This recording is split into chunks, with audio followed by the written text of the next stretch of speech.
Hello and welcome back to Psychologically Speaking, the podcast where we look at how psychology works in everyday life. Erin, what are we talking about today? Gemma, today we need to talk about the Traitors. We've both just finished watching Celebrity Traitors, and there is so much to discuss. Okay then, where should we start when it comes to traitors and psychology? The whole show and the whole game, the whole thing is like a big experiment in psychology, isn't it? It really is. And I feel like it's something that has gripped the nation in the UK and Ireland. And Ireland, yeah. And we've recently had an Irish Traitors as well. So that just literally that finished, and then the UK Celebrity Traitors started. So we're all hooked.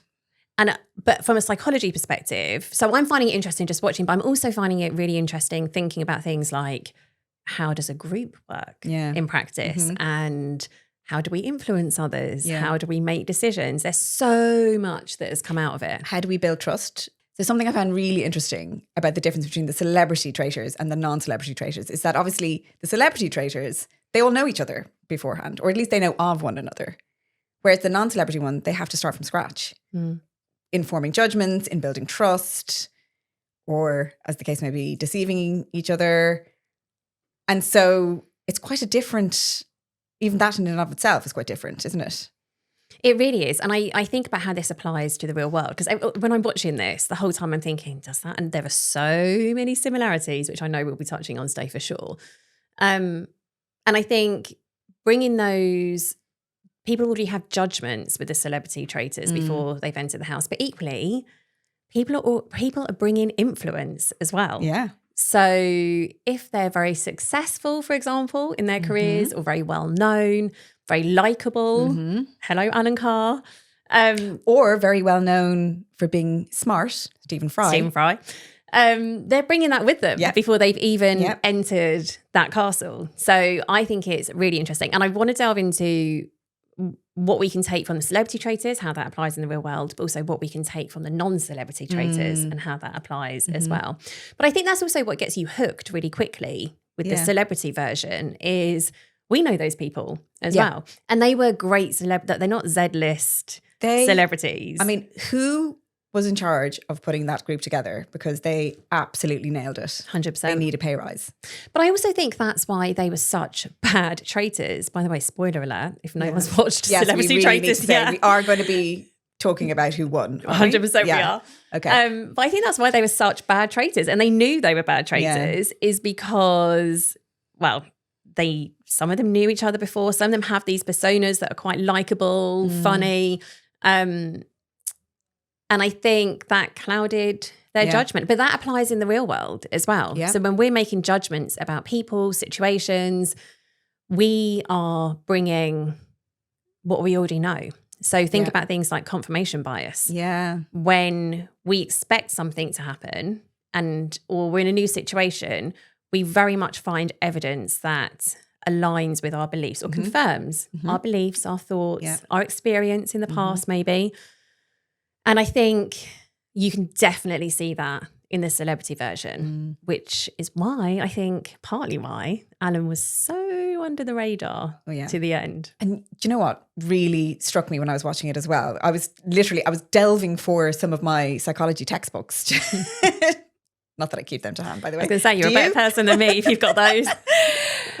But it really reminded me of the Ash experiment. Do you remember that one? From the 1950s, basically. Not that you were around in the 1950s, but we would have both learned about it, where it tested conformity in groups. So basically, where in the experiment, the people in the experiment were told they were having a vision test, and they were all shown pictures of lines, and some of the lines were clearly longer than the other, but some of the participants were told to say that even though one line was longer than the other, they were told to say, no, it's the same length. And when the actual people in the experiment were influenced by those people, 75% of them changed their answer to say, yeah, I'll agree with what the rest of the group say, because they just didn't want to be seen to be wrong in front of the group, even though they knew that they were right. So I think that's very much at play. Conforming with the group, So, they were all, you can see it even, all of them looking around at each other, working out, who am I voting for? Who can I trust? They were all very much influenced by what other people were doing and were thinking. It's very much that pack mentality. And that happens everywhere. Like that happens at work. It happens, in friendship groups, potentially families. Like it happens all over the place. Although I will say, what about Ruth? Like she called stuff out and put her head above the parapet. She did. Is that the saying? That is the we like saying. to confuse our sayings. We do love a mixed metaphor. But that's good. I think that's, I'm sure most people live like that in life. So she didn't really conform. No. And did she pay the price for that potentially? Well, she did. I mean, I don't know what age she is, but I reckon she's in her 20s, is she? And she's a young woman who was brave enough to stand up to somebody who was overtly being described as a big dog in the group, somebody who had definitely predetermined power, authority, influence, and she had no problem calling him out. Whereas I think if you apply that to a workplace scenario or a team-based situation, I don't know how many times I've been in, as a younger woman than I am now. I think I'd probably be a bit braver these days. But I'd have been in meetings and, knowing that there was somebody who was perceived as more senior than me, perceived as more powerful than me, I'd find it impossible to stand up to them and say, no, you're wrong, or I think you're a traitor. I've never had to actually say that. But you know what I mean? I thought that was incredibly brave of her. And especially since, and I know it's a game and they were all in it to make money for charity as well. So that's, that was really the end goal for it, for all of them. But did you notice that when she did that? I did notice that. And I think we need those characters in life. Yes. So a couple of things here. I'm thinking, if I think about my own experience, that goes right back to school. Think about in-groups, out-groups at school. Yeah. Think about bullying. Think about how you're perceived and wanting to be popular. Like that needing to conform goes right back. It does. And I think it just follows us or can follow us through life. I think we can change that, but we have to be really conscious that we're changing that conformity compulsion maybe. Yeah. But the other thing you were saying is they were all raising money for charity. Now, I think this is another reason why the celeb traitors is different to real life traitors, because they were raising money for charity, but I don't think it's as cutthroat as the real life traitors that I've seen, where people really want or need the money. Yeah. And they perhaps have to lie in a way that's really uncomfortable because the end goal could be so life-changing for them. And that's what the celebrity traitors doesn't have. No. So maybe they can be a bit nicer and maybe there is less at risk. Yeah. I don't know. But it's interesting. I think that's absolutely right. I think I even noticed that watching some of the Irish Traitors, which I haven't finished yet because actually I'm going to watch with the kids.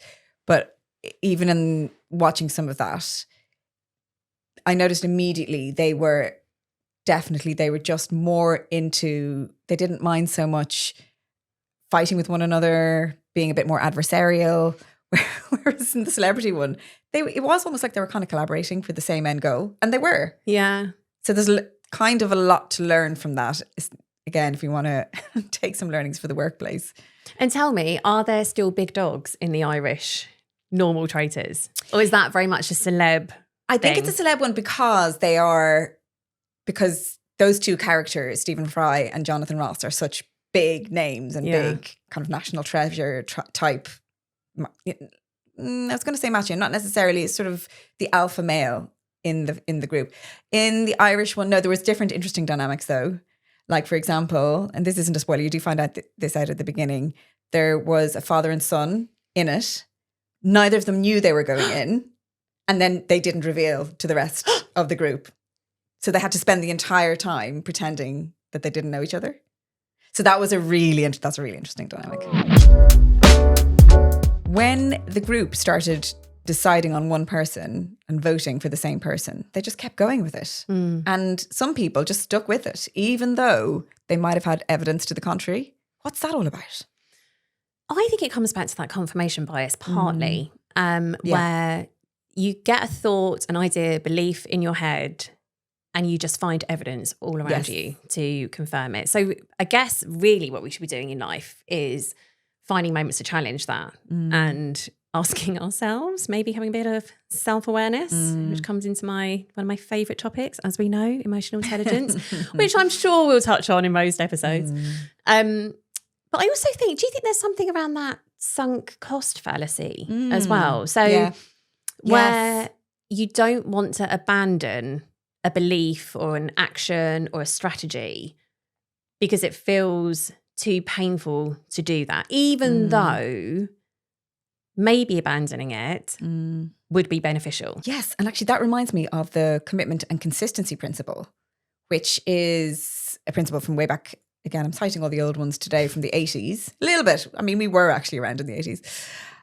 But basically that idea of where if you're committed to a particular belief, you just stay consistent with it, even if people are pointing out that it might be wrong or that you could rethink it. You're just so doggedly going with that belief. And I reckon that happens on the Traitors as well, because it's a lot to do with you don't want to lose the identity that you've put across about yourself. You don't want to be seen to be wrong, basically. Well, you'd have to admit that you were wrong, which I think Traitors in the game, it is a game, it's the perfect time to admit you're wrong, because you're kind of always gathering new evidence. You're watching, learning, figuring out as you go.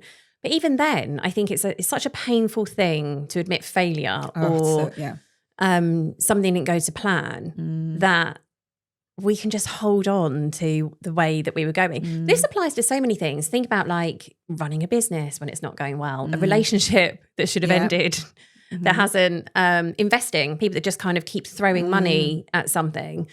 Or even, everyday decisions. I mean, they're kind of bigger things. But I think it's really interesting watching how or if people change their minds and the process that's involved. And it looks visibly uncomfortable fairly often, which can be a bit, makes me squirm a little bit sometimes watching. And also you can see people trying to convince others of new evidence or other things to consider. And sometimes you can kind of see people taking it on board.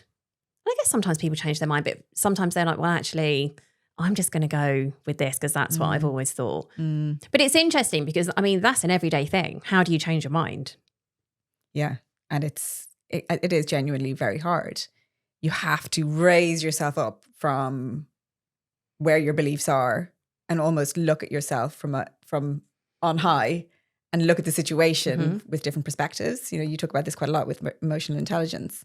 There was so much commentary around the expectation of how bright people were and how smart people were, and that they would be the winners because they, for example, Stephen Fry is a really good example. Whereas actually I think it was the ones who are more emotionally intelligent are the ones who actually did really well.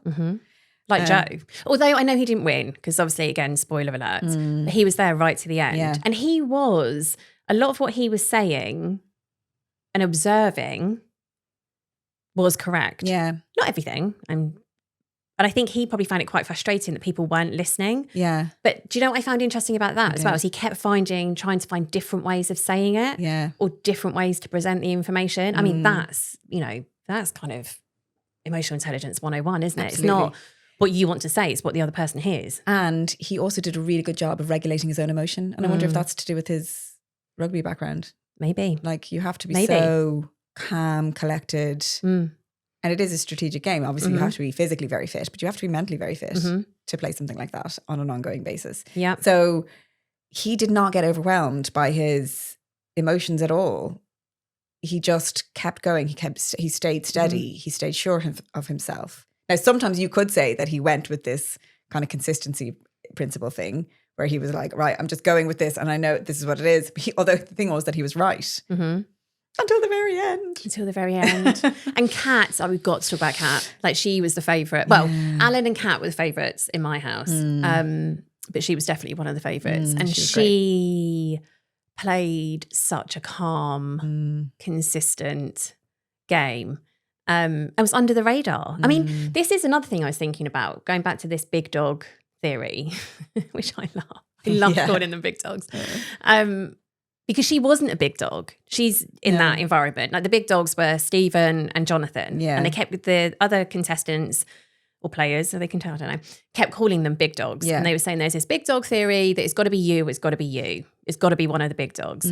But Kat wasn't one of those. And I feel like that's partly how she went under the radar, but also her manner with people as well. Like she wasn't forceful. No. There were definitely times I could see she had to force an opinion to say something because that was getting called out, that she didn't have enough opinions around the table. But going back to that big dog theory as well, why wasn't Alan a big dog? And is Alan a big dog now? So now he's won Traitors. If he does something similar in the future, is he now one of the big dogs? I think he is. I wondered that too, because, I mean, I guess it's really interesting. I was trying to explain this to the kids because one of the interesting things I think that has gripped both of our nations on this, because we were all watching it in Ireland as well, is that this was like a multi-generational piece of TV. Everybody was watching it. But what I found really interesting is that I had to explain to my children who most of the people were. So they knew who Alan Carr was because we watch Michael McIntyre. Do you watch that with the kids? Yeah. It's a really good show, another really good show to watch with the kids. And he's been on Michael McIntyre a couple of times. So they knew. So in their heads, Alan Carr was the big dog because he was one of the only ones who they knew. And I had to explain to them why Stephen Fry and Jonathan Ross were the big dogs. And I mean, so it was really interesting trying to kind of, through their lenses, try and describe to them and explain to them why these two people had so much power. And so the things that I said were things like, well, Jonathan Ross has been around for a long time. He's got a really popular talk show. He's been on TV for a long time. Stephen Fry, and I used the Harry Potter. He does the Harry Potter audiobooks, doesn't he? So I was like, you know him from that, don't you? And then eventually they kind of got it. They were, obviously I explained a lot about the fact that Stephen Fry's been an actor for a long time. And I explained a lot of the things that he's been doing. But it was quite hard to explain why exactly are these two people being described as big dogs in comparison to the others. But I think it's really interesting because you're right. I think now Alan Carr could be described as a big dog. Even Kat could be described as a big dog. And what I loved so much, going back to what we were talking about earlier with Ruth as well, is that it really demonstrates like a different way of being, like Kat with her lower key, stepping back slightly from the crowd, not being really dominant. Ruth took a slightly different approach with being a bit more forceful with her opinions. But again, they were all kind of different. They brought different things to the table in a way that I think, even in our generation at that age, we didn't feel quite as empowered to do. Yeah. And I think it's a kind of an indication of how group dynamics are changing, maybe how the workforce will change in time. But it's funny, the big dogs. So, big dogs to our kids would be someone different. There'll be different people to the people that we think are big dogs. Oh, yeah. You've got like big dog influencers, like people. Mr. Beast. Mr. Beast. Or like there's people I wouldn't even know. I'm not even on TikTok. Like people I wouldn't even know that are really influential.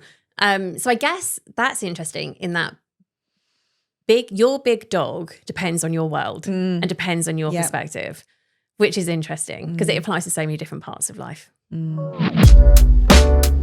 Okay, we have to talk about the ending because that is an iconic TV moment. Yeah. One that we literally, I don't remember the last iconic TV moment that we've shared as a family or as that we would have been able to talk about as well. Or that I've been able to talk to people who I stop on the street about. Not that I talk to random people on the street, but the people you totally do, by the way. I probably do that too. You absolutely do. Have you watched the Celebrity Traitors? But like, even that in and of itself is a story, isn't it? Well, this is what's been a part of what's been so amazing about this. Like you say, we can watch it with the children. I'm talking to people about it. I'm stopping people at the school gates and saying, have you been watching Celebrity Traitors? Yeah. And we've been talking about it, been like, I'm not up to date. Because the only hard thing is quite stressful. Because it's so late, I can't watch it live with the kids. So I have to wait till the next day. Yeah. But the final part where Alan wins as a traitor was so emotional. Like he was so emotional. Yeah. So you can see he's relieved. You can literally see his shoulders relax. He starts crying, I think, because he's had that pressure and the weight of having to lie to so many people. And also, something we haven't even spoken about yet is the whole Paloma. I know, deceiving one of his best friends. I know. Yeah. Honestly, I don't know the amount of conversations I've had in my household with my kids who don't really get this, what it actually meant. I was like, he could have chosen someone else. I know. He could have said you've got an eyelash to someone. Yeah. Anyway, obviously Alan can't rewind time and do that. And I would love to have seen more of Paloma because I think she would have been really interesting. Actually, there's a few people who I would have liked to see more of. Yeah. Like Charlotte Church, I would have liked to see more of. I was really interested by her. Yes. 100%. I don't think we got to see enough of her, actually. I think she would have come out of herself even more. Yeah, I totally agree. But that's the thing with these programs, and this is nothing I like to explain to the kids, actually, that it's edited. I mean, trying to explain that to an 8-year-old, I mean, my 6-year-old was kind of floating around. I'm not sure how heavily invested she was in this, but trying to explain editing, perspective. So you're seeing this from the way they've filmed that, you're seeing it from someone's perspective, plus your own perspective, like trying to explain that to an 8-year-old. But going back to the emotions at the end, so it looked like relief, sadness. Was there any excitement in there? It looks like that kind of came later. He was saying, I'm really pleased I've done this for charity, and the charity, that it's been worth it because it's going to do so much good. What did you think of that scene? I mean, it was so palpable, just the way his whole body moved with the emotion of it. And we could all feel it. And again, that's one of the reasons that it made the moment so iconic. You don't really see that on TV apart from in sport, maybe. Again, maybe actually that's possibly why Joe was quite good, and Tom Daly might have been quite good as well. Because again, like it's that kind of like being able to say that stable and calm through such extreme pressure. And I know the Traitors, it's a game show. Inconsequential, really. It's not like they were competing for their country. But in the moment, in that microcosm that they were in, and you've got to remember as well, I think it's only shot over like maybe a week or two. They don't have any devices. They're not able to speak to their families. I think they may be able to speak like briefly to their families each day. I heard at one point they're not even told what time it is. They have to ask, what time is it? And they'll get told, it's Traitors time. Really? Yeah. No, I think they were given the time. But I think it's quite like they are feeling that intense level of pressure all of the time. And then think about the amount of energy that goes into, say, in the workplace. I know we're bringing it back to the workplace, but it is quite similar. The amount of time and energy that you spend when you're in a team meeting or in a group dynamic over time at work, reading other people's cues, trying to work out who can I trust, making mistakes about that, working out, trying to intuit, that person's quite confident. So does that mean that they're trustworthy? Or should I go with them? Or there's so much hidden work that goes into that. It is actually a whole concept, the whole hidden work of work, where you're like a swan in the workplace, trying to look calm, but actually underneath it all, carrying all this emotion and carrying all this kind of cognitive load of trying to work out how to play your next move. And you could see that was literally held in his shoulders, wasn't it? And it just completely collapsed when he won. And then though, what did you think about this? I thought it was quite interesting that even though he'd won and he'd deceived the other two who were around the table, they were the ones who had to come over and I knew you were going to pick up on that.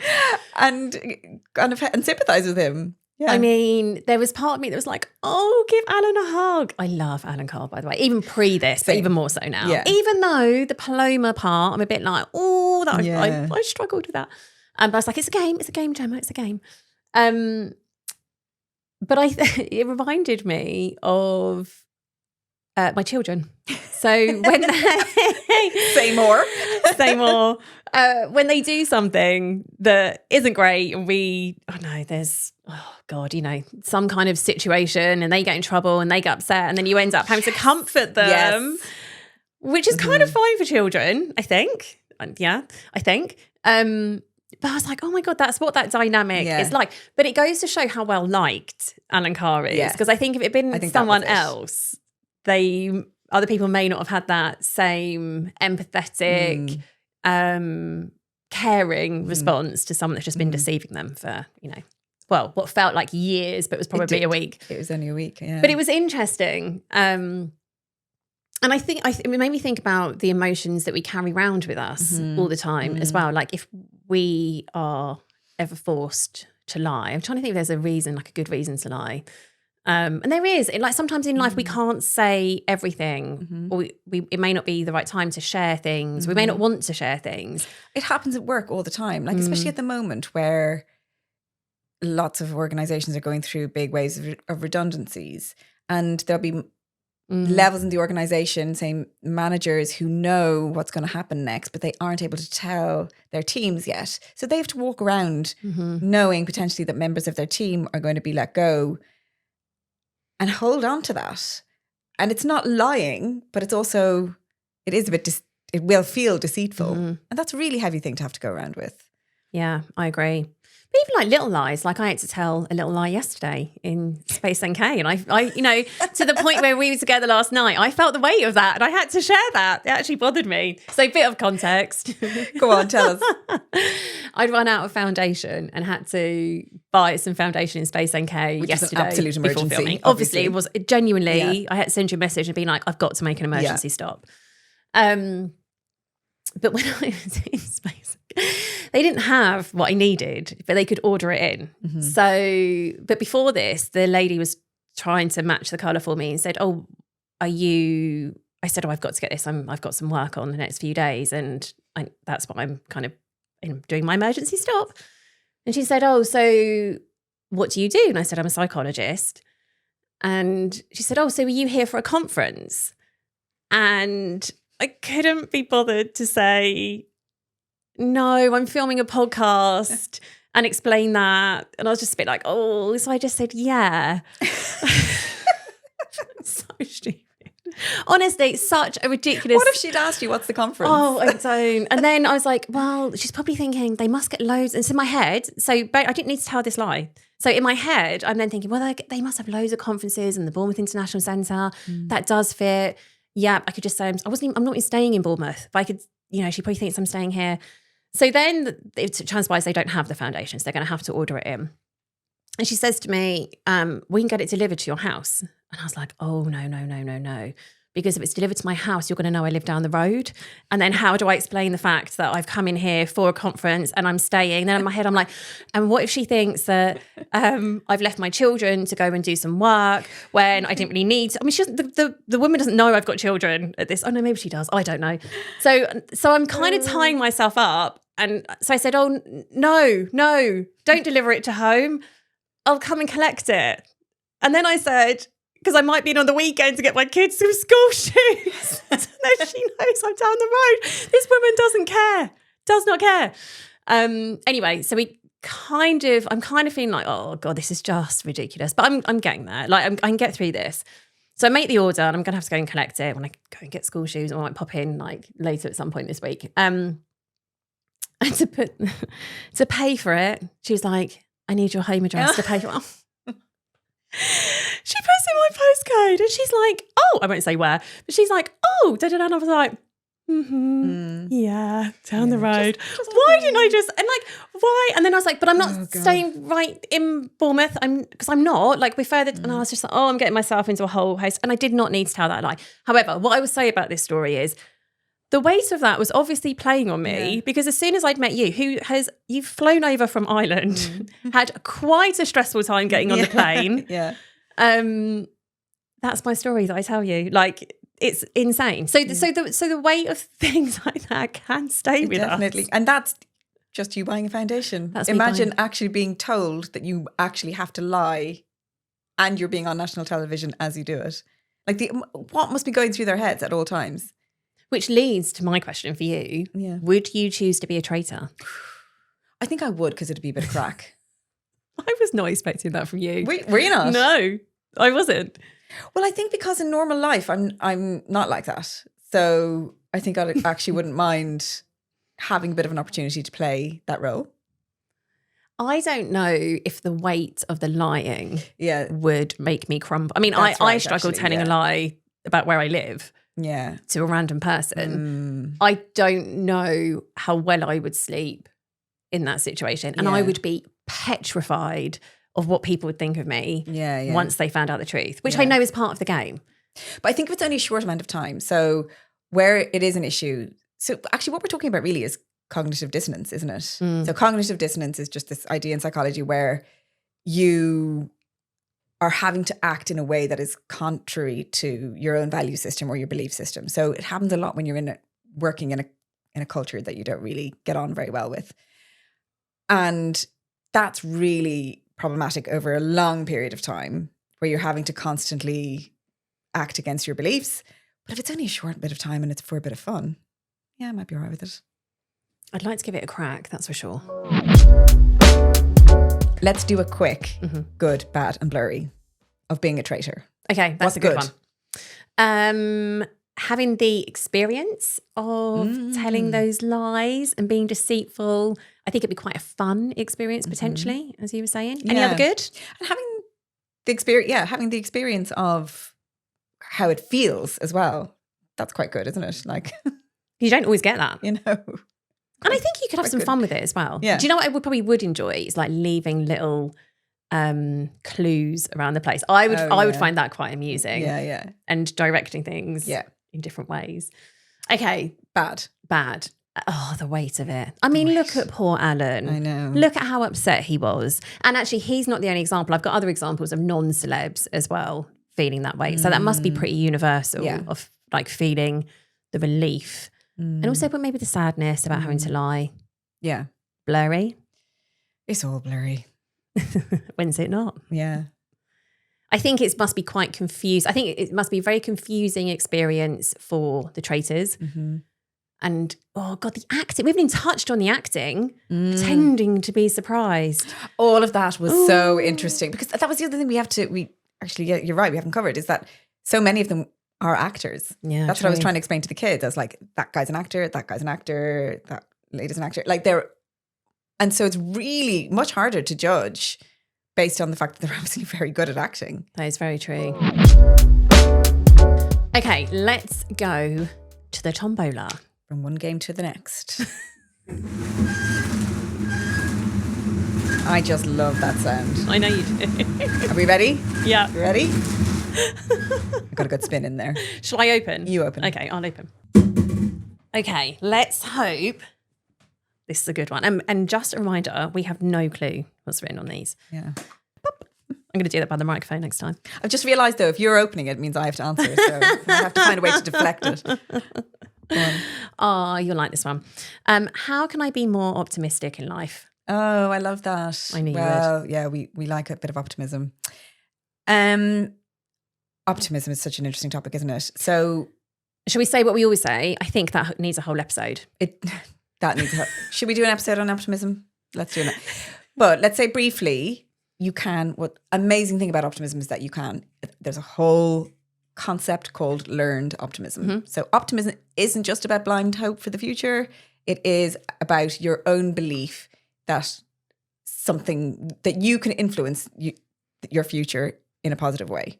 So and I love that. And there are things you can do to build your optimism for the future as well. There are things like gratitude.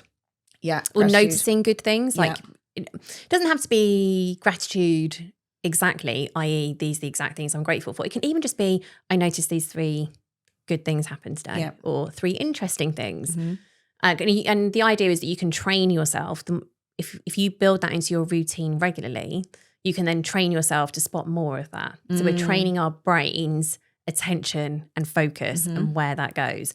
And I always say with optimism, like you don't have to forget anything bad happening or ignore it. We don't want toxic positivity. No. Where you just... no to toxic positivity. We're anti-toxic positivity. I don't know why, but I had a little song pop up in my head with that, which, I don't know, maybe that's for another episode. You got a toxic positivity song? But I was making one up in my head. But it's not out there. Okay. Yet. I'm feeling a jingle coming on. Okay. So am I. Right, concentrate, Gemma. Focus. I was talking about where you focus your attention. So the idea is you don't block out everything bad happening or negative or challenging. It's not denial. It's not denial of the reality. Because if your reality is a bit shit, that's fine. Yeah, and we shouldn't be ignoring that because there's a whole host of problems that come off the back of ignoring stuff like that. But I feel like, say like that's up here and it's quite high, there is a way that you can raise your optimism and hope for the future as well. So you're not replacing necessarily, you're just evening out the scales and the balance a little bit is the way that I would look at it. Yeah. What are some other things that can help people be more optimistic? Being aware of your negativity bias. So, which, spoiler alert, you have one. We all have negativity bias. We're looking out around us to check on threats, to see what's wrong in the world, and we can see what's wrong in the world before we can see what's right with the world. And that is literally just a feature of our evolution, isn't it? Yeah, it's for survival. So we have to. If there's danger or threats around, we've got to be ready to respond. So once you're aware of your negativity bias and you kind of go, okay, yeah, I see that, then you can start building evidence to the contrary. Kind of go, as you say, notice the things that are good around you and build up that evidence. Every day. Challenge, as we were talking about earlier, challenge your confirmation bias.